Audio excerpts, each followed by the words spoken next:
In today's world, we're just flooded with information all the time, aren't we? Absolutely. Nonstop. And it can be really, really tough to sort through it all, especially, I think, when you're trying to figure out how modern scams actually work behind the scenes. Uh-huh. It's complex stuff. Exactly.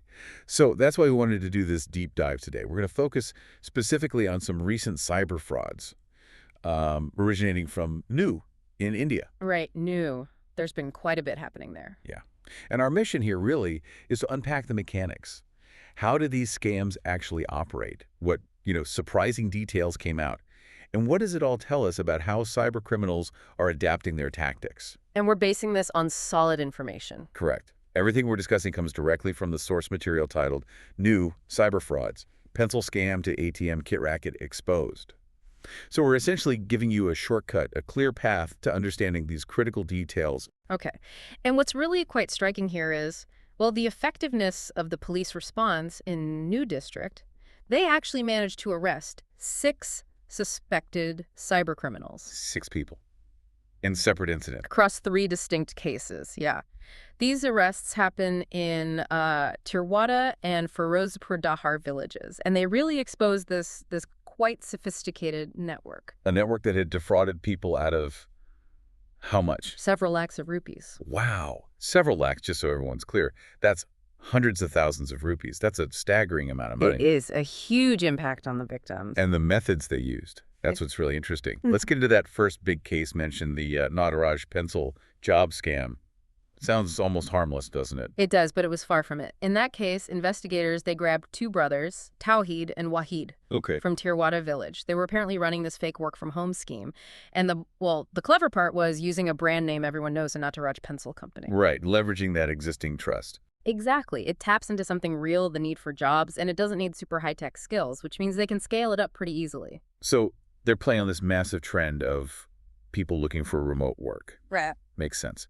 How did they actually reach out to people? What platforms were involved? Well, they used the usual suspects, really, common social media platforms. They set up fake accounts on WhatsApp, Facebook, and Instagram. Okay. And here's a key detail. They used fake identities.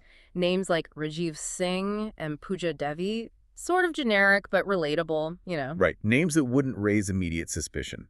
And these fake personas were used to lure people in with job offers. Precisely. False promises of employment, using those fake accounts. But it wasn't just about promising a job, was it? There was a catch, a financial angle. Oh, absolutely. That's where the scam crystallizes. They'd manipulate people genuinely looking for work, into sending money. Under what pretext? Various excuses, often framed as, necessary recruitment fees or maybe payment for work supplies they supposedly needed.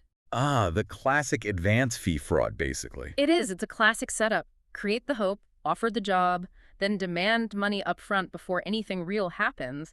They exploit that hope. It's a really cynical psychological play, isn't it? Definitely. But this deep dive shows it wasn't only about these direct job scams. The source material mentions another layer, something about the tools they used. Yes, and this is really important. It points to the interconnectedness of it all. In a separate case, but clearly related, the police arrested another individual, Mohammed Taslim. Okay, different person, different village. From Firozpur Dahar village, yes. And his role was different. He wasn't running the job scam himself. He was allegedly part of a racket supplying the tools for fraud. Tools like what? What are we talking about here? Fake bank kits, SIM cards, ATM cards, basically the infrastructure needed by other cyber criminals to carry out their scams. So you have the frontline scammers and then the suppliers behind them, the enablers. It's a whole ecosystem. When the police made these arrests and conducted searches, what kind of specific things did they find? Any particular banks or mobile carriers caught up in this unwillingly? They found quite a bit. During the searches, police seized ATM cards, specifically from UCO Bank, Union Bank, and Indian Bank. Okay, multiple banks involved. Yeah. And also SIM cards from ATM, that's Vodafone Idea and Airtel, plus mobile phones, brands like Realme and Vivo. These items are all thought to be central to the frauds. And having those specific cards, like a UCO Bank ATM card or a Z-SIM, registered under fake details, presumably, what does that allow the criminals to do? Well, it's crucial. It lets them open fraudulent bank accounts or maybe receive scam proceeds or make transactions that are much harder to trace back to them. It's the plumbing of the operation, really. Helps them launder money, could enable other scams like phishing, too. So it paints a picture of, like you said, an ecosystem different people specializing in different parts of the crime. A very clear picture, yes. Yeah. Highly specialized. That's a lot of physical evidence. Yeah. The cards, the SIMs, the phones. Is that typical for these kinds of cybercrime investigations? Finding the physical tools? It's certainly significant, and the police spokesperson, Krishan Kumar, confirmed this. He mentioned that for all three cases, while they're still digging through the digital evidence. Right, the data trails? Exactly. Yeah. They are also actively interrogating the accused right now.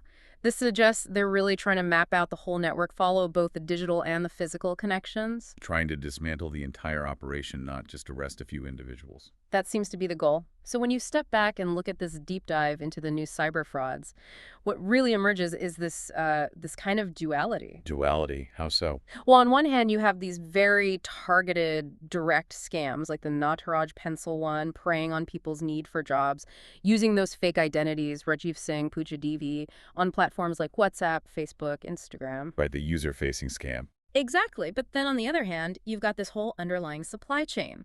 The part providing the essential fraudulent infrastructure, the fake bank kits, the specific ATM cards from UCO Bank, Union Bank, Indian Bank, the 6 and Airtel SIM cards. The engine room of the fraud. Precisely. And it's this combination, this duality, that makes these operations so effective and, frankly, quite difficult to shut down completely. You can't just tackle one side. Understanding that structure, the direct scam, and the enabling supply chain seems absolutely vital then. For anyone trying to stay safe online, it's not just about spotting a dodgy job ad anymore, is it? Not at all. It's about recognizing that there's often a deeper, more organized criminal structure behind it, with both digital and, as we saw here, very real physical components. Right. It adds a whole new dimension to being vigilant. It really does. And that brings us to a final thought, maybe something for you, the listener, to consider. We've talked a lot about these specific fake SIM cards and ATM kits recovered in new, the ones from specific banks and telcos. So thinking about those specific tools, what broader implications do they have? How could those same tools, the fake SIMs, the pre-opened bank kits, be used to enable other kinds of cybercrime, completely separate from the job scams we focused on today? Interesting. And maybe, how does understanding that this underlying supply chain exists actually empower you to better spot or protect yourself from a much wider range of potential scams out there?